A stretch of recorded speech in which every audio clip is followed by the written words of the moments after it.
All right, Just a quick reminder that we have a 6:50 hard stop for city council tonight. Okay. man, thank you. Keep an eye on. Yep. Time is now, it's 6 P.M. Therefore, I call to order the meeting of the City of Gerald Impact Fee Committee for August 12th, 2025. All members are present and accounted for. Do you have a quorum?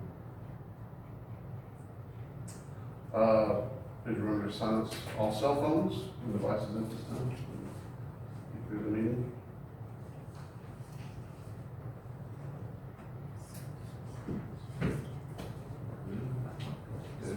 You want to bring this in, Brett?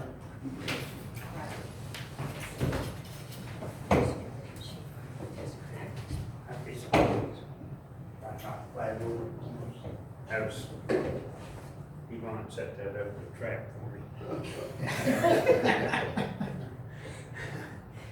Most gracious Heavenly Father, we come to you tonight and just being so thankful that for the world we live in, the country we live in, the ability to serve our neighbors. We're thankful. We just need your guidance. Help us to know that the greatest thing we can do is to serve our neighbors and to love our neighbors. Lead, guide, direct us in all things. In Christ's name we pray. Amen. Amen. Now for the pledge of allegiance. Pledge allegiance to the flag of the United States of America and and to the republic for which it stands, one nation under God, indivisible, with liberty and justice for all. Thank you all.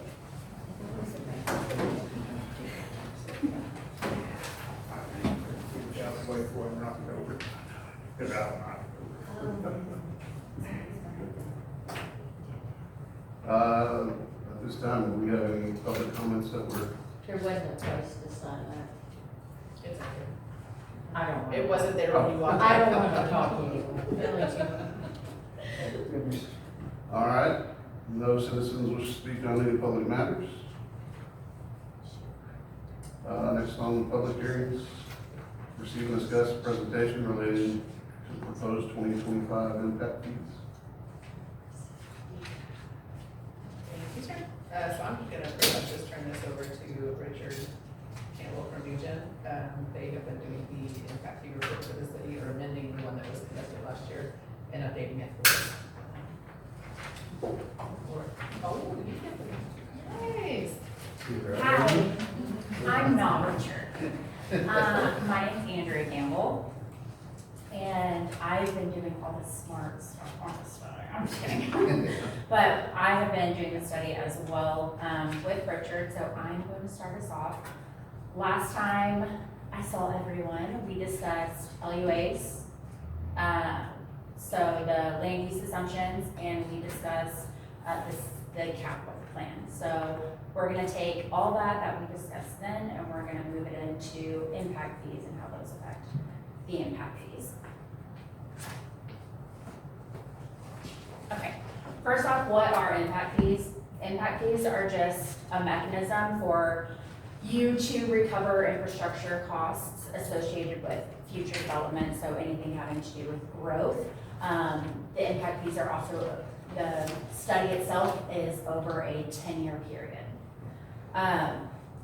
It's governed by Chapter 395 of the Texas Local Government Code, and that is just giving guidelines. What can we use it for? What can we not use it for? How do you calculate it? That gives all the guidelines on how you implement and how we get impact fees.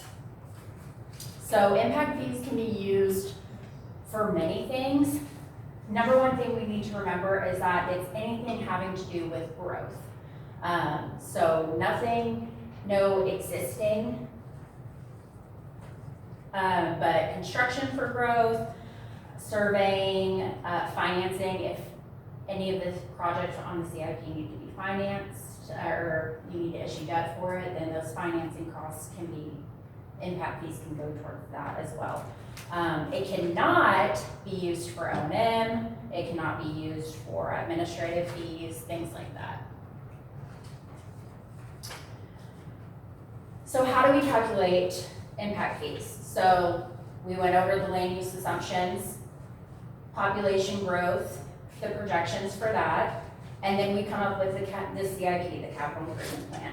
That is going to be, okay, we have these assumptions. Now how do we serve this growth? How do we serve them water, wastewater? What do we need in order to provide that for them? So then we have the CIP, and we get the total project cost from that. We have the financing costs, and then we also have what's called a revenue credit calculation, or 50% credit.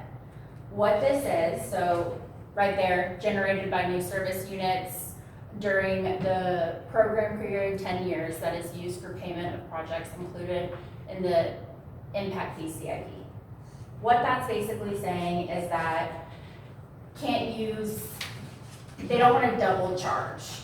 They don't want to double count what's happening. So they're going to take, if you have debt or something like that, that you have issued for a project, they don't want that debt that has been included in water and wastewater fees already to then be included in impact fees as well. So those new customers, the new growth, will not be double charged for that. So that's what that revenue credit would be. So that's gonna take us to the maximum allowable impact fee, which means you can charge anything from 0 up to that fee. You just can't go over that fee, that amount, maximum allowable. So that's gonna be the cost of the impact fee minus that credit divided by the new service units. Can we ask a question? No questions, yes, please. Go ahead. I'm sorry. How often, this is for 10 years, I understand that's correct, for 10 The years? study itself is done for 10 years. However, impact fees should be reassessed every 3 years. Every 3 years, okay, that's And my, what that was what. What it'd be, it's a maximum of 5 years that they're doing it. As of September 1st, you can't do it earlier than 3 years. Okay. Currently, right, and that's the reason that we're trying to get this done before September Yes, 1st. The way it currently is, you can do it as often as you need to. That was a question I had, though, was how often can we go back and, because you're setting it for 10 years, and we know things change pretty rapidly. We might pass this by September 1, but can we modify if need be? Absolutely. Not Within, for after we pass 3 this more through, years. we can do it up to 3 years. Yes, sir. So we'll actually start maybe like 2 years into the process. So by the time you hit the 3-year period, you're ready to actually do something. Ready to- Yes, sir. ready to- Yes, sir. So that was my, that's one of the questions I had that I wanted to answer. Thank you. Perfect. So So, it just, let's just say they didn't. You're saying the maximum it goes to is 10 years, or you're just using the 10-year average to get what we're trying to get to the cost. the assumptions that we're using, the Only capital goes out plan to that 10. goes out to 10 years. That's the only reason we're bringing the work, the Yeah, 10 I year. understand. The main thing is, we can, you're saying right now, before, because of the law, we could have been doing it every month for all we wanted to. But it's been changed, and now we can only do it every 3 years, correct? Okay. Oh, no, sorry. Go ahead. Or less, we couldn't, I mean, if we pass this thing tonight, we can start, if need be. If something came up that was unforeseen through the study, something came up, we could not modify less than 3 years? You cannot re-adopt a new fee earlier than 3 years. So that once Okay. you adopt this one in 2025, the earliest you could adopt your next one is 2028. Okay, or to modify it. And you Right. can, yes, correct, Okay. yes. And No the way changes. they have the dates and everything set up under the new laws, it's gonna take, the process will be about a year-long process. Okay. So, Go ahead. Okay, Sorry. so the assumptions that we have for growth are, for water, we have them at 14%, and then wastewater, we have them at 18.6%. That growth is showing us that within the next 10 years, we will have new water connections of 7,409 and new wastewater connections of 13,863. Those new connections bring us to 13 new water projects and 20 new wastewater projects. I have a question on those two, right there as well. Did you break them out to what is, to this group here, did you break it out where we get how much is actually for the city of Gerald? How much is it for the Sonterra development? Did you This is for separate new. those out? This is new growth. So this is nothing But that you is didn't already separate it. existing. But you haven't separated Sonterra from Gerald. This growth up here that you're estimating does not separate that out, is that correct? That's right, that's a combined. So we have no idea how much of this growth and anticipated growth is going to be for this, and how much of an impact it will have on the citizens of Gerald proper. That's true, yes, sir. Okay, That so- would be another engineering exercise. So To that's get to a that. concern I have. I wanted to know what impact is that gonna have on the citizens of Gerald, this right here. But this The will, builders is but this going will not, so the impact fees will not be for the citizens themselves. I understand that, but who signs on any monies borrowed? The city of Gerald. Right. So it could impact the citizens of Gerald. And that is my concern, how much of this process we're going through, how is it going to impact the citizens of Gerald? Because we have ETJs, doesn't impact any taxes or anything on the people that live outside the city of Gerald. So Mr. that Davis, is a that's concern that I've had. Fair question, and that goes back to the maximum allowable number, because in theory, if you adopted the maximum allowable number, that's 100% of all the construction costs. So that's not passing anything on to any of the citizens, the ratepayers, or anything. Anything below that, it's a zero-sum game, so the difference would have to be made up by the ratepayers, or the taxpayers, or however you chose to fund it. You're right, yes, sir. Because that's whoever signs on the note. So it all depends on where that ultimately comes out on adopting, which will be next Tuesday when we present the same thing here to council, where that adoption comes in from that 0 to 100%. So you have no figures on anything like that? But we have the maximum number. That's what this process is supposed to provide. The impetus is on the council then to decide what they choose to adopt. So are you presenting anything to We're us? we're presenting numbers. That will tell us what the numbers are Yes, in sir. comparison to the ETJ. No. No, sir. So we have nothing to compare. But these numbers will cover, the maximum allowable number that you're gonna see tonight covers all of the construction costs. So this doesn't put anything onto the ratepayers or citizens, if that number was what was adopted. Anything less than that, somebody has to make up the difference. And that's what we'll find out next week when the council decides what they choose to do. If they choose to do it next week. Okay, I thought that was the way it was gonna come out, and I just wanted to hear you say it for everybody to be aware.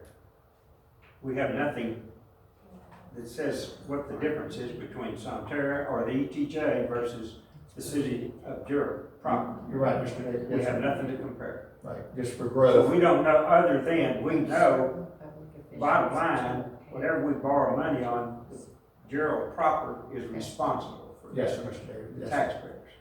Okay. But these projects that are here. these Pardon? are- So to help me to better understand, the projects that are listed right here on the screen, these are projects for the city, These are projects for your entire growth area. the whole entire area. So ETJ that- and everything. That includes Sonterra. That's right, that's right. Yes. ETJ, not just Sonterra, because we've gone beyond Sonterra now. We got ETJ. And so this Yeah. is your growth area, not just city limits or ETJ. It is beyond that, yes. So these are areas, some of these areas you anticipate may be annexed into the city limits at some point. Some of them will stay within the Sonterra area, so it's a mixture of ETJ, not ETJ, Sonterra, and city limits. So we don't have a percentage breakdown of water, which you say is 14%, wastewater 18. We can't tell the difference where it's going to. Okay. Or is that going to be presented to the city council? These numbers are here. No, sir. I've been presented. That's not broken, but again, that would have been, what would have had to been done is make the decision that we're interested in charging different fees. An impact fee for this area, an impact fee for the city limit proper, and then the engineering would have had to broken apart the project specific to that area then. And so that wasn't what the plan was, that's why it's not broken apart. I see an advantage to do what we're doing in a way, but I think I need a clear understanding myself. Just want to break down these numbers, just for the sake, we have about 29 minutes left. Sorry about that.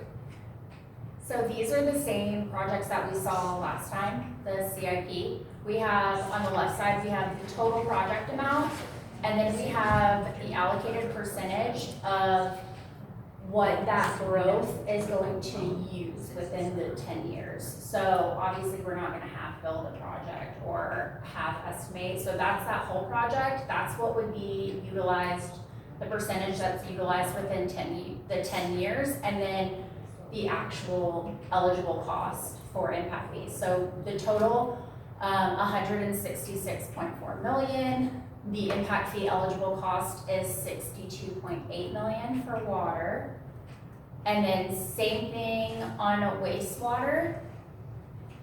So 252.3 million for total project cost, and then impact fee eligible is 149.2 million. Calculation wise, so this is getting into the calculating of the impact fee itself. So as you just saw, you have that 62.8 million. And then I talked earlier about if we have to issue any debt, those financing costs can be used. So the financing costs right now that we have are 12.7 million. And then total recoverable costs for water is 75.5 million. Then you have those units, the additional growth units, you have 7,409. So that impact fee calculated is 10,190. We have that on line 6 right there, you have the calculated fee credit that we discussed earlier. In this situation, none of these projects exist yet, therefore there's no revenue credit for that. So again, that maximum allowable impact fee is 10,190. Currently, your impact fee is $2,000. So that's a variance of 8,190. And then same process on the wastewater side. Total recoverable cost, 170.7 million. Your additional LUEs is 13,863, and that is coming out to a calculated maximum allowable impact fee of 12,314. Currently, your impact fee is 3,334, so that is a variance of 8,980. This right here is a comparison of the cities around. This is a great tool. I do have to say, take it with a grain of salt, this is not apples to apples. We don't know the CIPs in these other cities. We don't know if they adopted their impact fees at the maximum allowable, or if it's 15% of their maximum allowable. We're doing a study right now for Georgetown. We know theirs is going up. So while this is a great tool, it's not apples to apples. So all in all, maximum allowable impact fee for water, 10,190, and that's for a 3/4 inch meter. That is your regular single-family home. If we have meters going in that are larger than that, AWWA has meter equivalencies. All you would do is just multiply the single by the meter equivalency number, and you would get their fee. I was wondering about Yeah, that. 3/4 Yes. versus 2-inch pipe for free. Yes, Right. exactly. It just Standard increases the domestic order. size, and then you get into larger commercial or multifamily, then it goes up, your meter size goes up. So that's Based how, on- that's how on that the base, fee is on set that. for additional. Okay. Yeah. So we just ask that you consider the maximum allowable impact fee and let us know if you have any questions. So to expand on what you were just asking, so for example, if you had a 2-inch meter for an apartment complex, then your LUV conversion might be 3 to 4. So they would pay 4 times what that, okay. That's, yeah, Yeah. that's what I was kind of wondering, because this was the only one that was listed So there. this is Like, I your- know there's bigger ones out there. Your basic Yes. meter rate, and then the larger Oh, the yeah. meter, then the larger your impact fee. Because when we calculated this, when the land use assumption plan was explained last time, it took all those plans for residential customers, commercial customers, industrial, and brought it all the way down to single-family homes. That's that living unit equivalent. And so that's why it's done that way, and it's just giving them a 3/4 inch meter.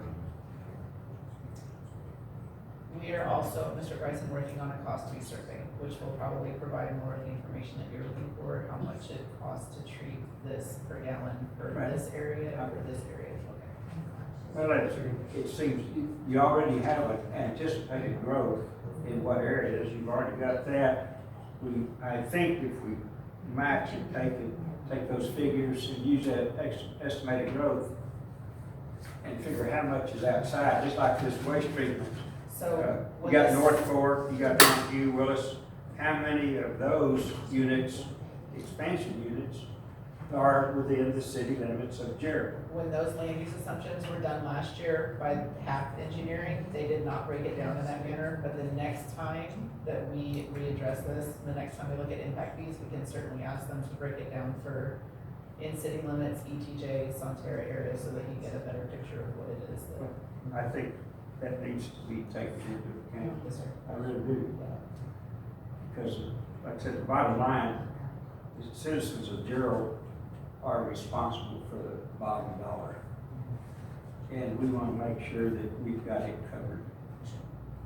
So it doesn't cost the taxpayer money to live in Gerald.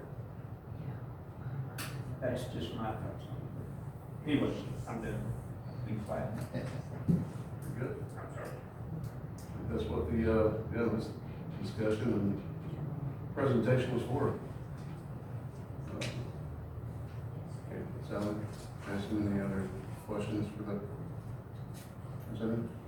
Do you have a projected idea of what is to come if we were to adopt this?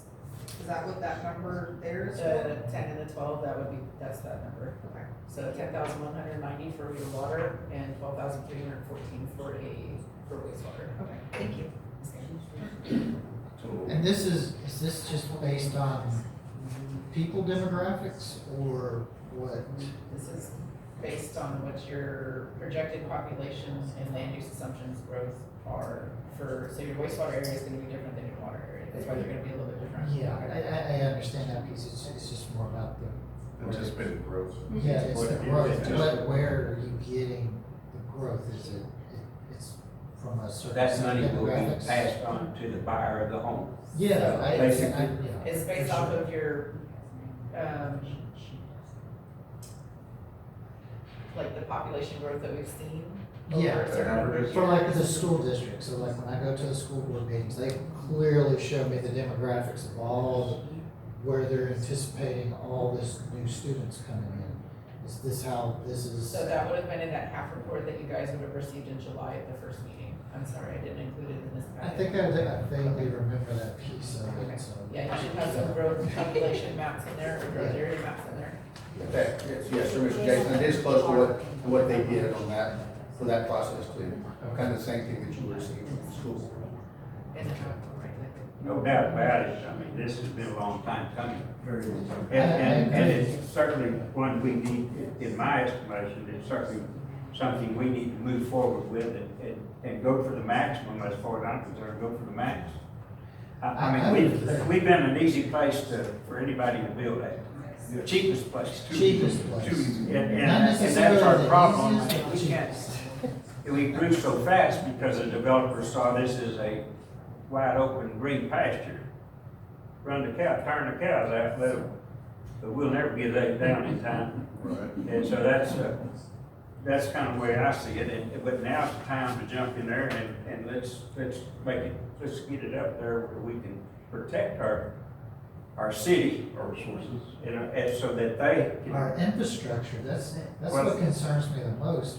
I want our infrastructure to be taken care of. And it's Well, not, for what we're paying what they're paying in impact fees right now, that's not taking, and I get that, that's Okay, I Pat. just We're wanna- talking, yes, Okay, I just Pat. wanna clarify. But where I'm I'm saying coming. everything, Okay. because, Previous. yes, it's coming. Yeah. I wanna make sure that stuff is taking care of that infrastructure that's coming. I totally understand, because the impact fee of the past is not helping what's happening to the city right now. We're behind, we know we're behind, right? With our To Mr. infrastructure. Davis' point, something's making up that difference, because obviously those numbers are not covering the cost. Yes, exactly, so that's, we need to get ahead of the curve. So I'm fully on board with whatever the maximum amount that we're allowed to. Does That that- number was $22,504.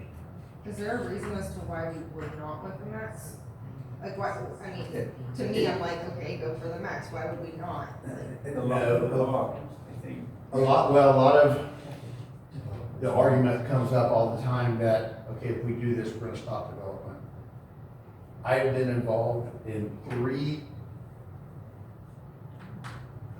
studies where the city stopped and said, hey, we wanna do an economic analysis and show what's gonna happen if we do it. 2 times, nobody would bid on it, and the 3rd time, somebody got the job to prove what was gonna happen if you adopted certain fees, and they stopped halfway through. There's just not been a correlation. Development may slow, it's not gonna be because of this, to your point, it's just gonna be passed through to the homeowners. Most of That would be the big driver, is it gonna do something to development?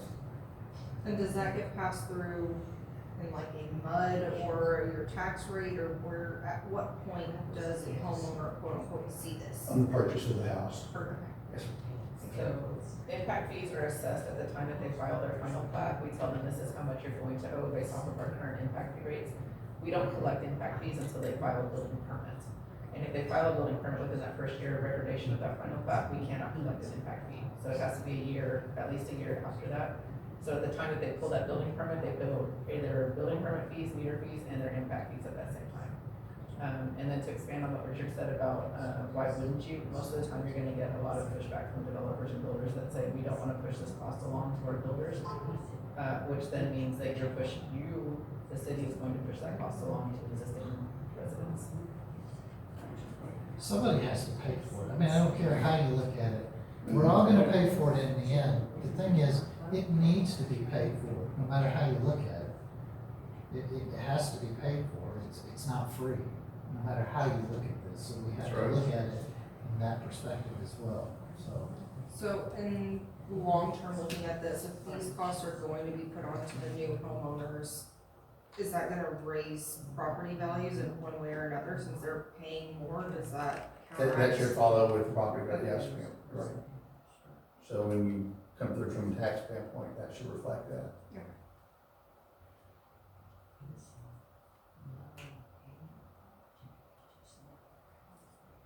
Anything else? Any other discussion? Richard? Sally, you got anything?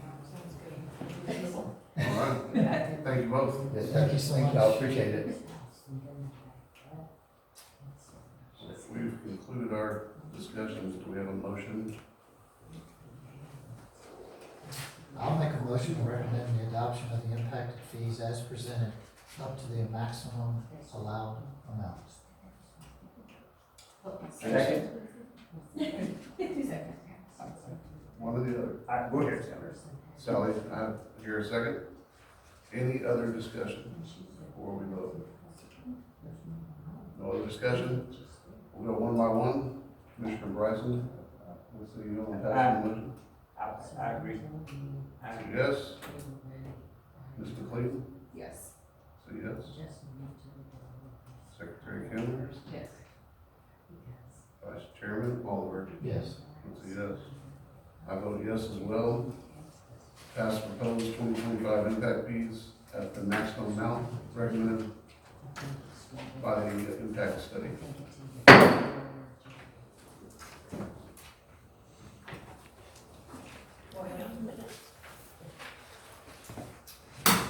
Next order of business is under consent agenda item, the approval of the minutes from the meeting held on July 8th, 2025. Everyone been able to review that? Do you have any discrepancies or additions for that? Do I have a motion to pass the minutes for July 8th, 2025? I'll make a motion to pass the minutes.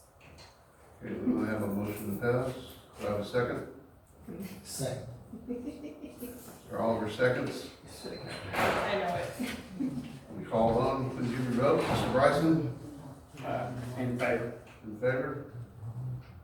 Ms. McLean? Yes. Ms. Campbell? Mr. Oliver? Yes. Yes. Myself a yes as well. Motion passes to approve the minutes from the meeting held July 8th, 2025.